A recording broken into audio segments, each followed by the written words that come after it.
I broke my foot about 6 weeks ago at a local establishment, and I was wondering if they were liable for my medical bills and for compensation to me. Okay. What did she say? She burned her what? Broke her foot. Oh, broke her foot. Okay. How did you break your foot, ma'am? It slipped between two pieces of concrete where the sidewalk was broke. Okay. All right. That depends. We were just talking about slip and falls kind of thing, yeah. Tiffany almost took a spill earlier, but it depends.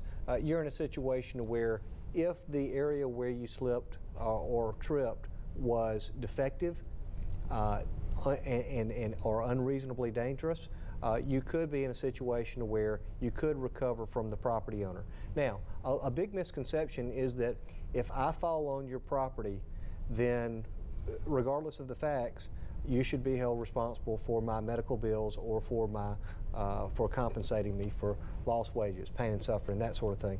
And that's not accurate.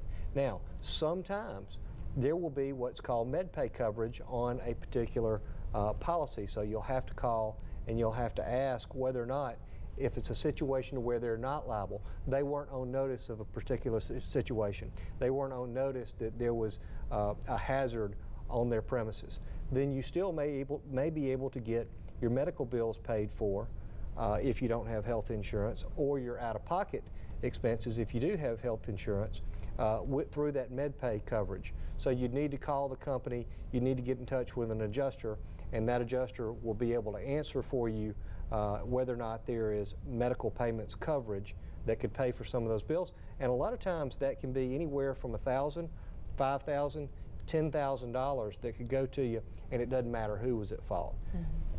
To analyze whether or not there's fault, and you could recover other types of damages we just don't have time for right now, but that's something that Ken, I did want you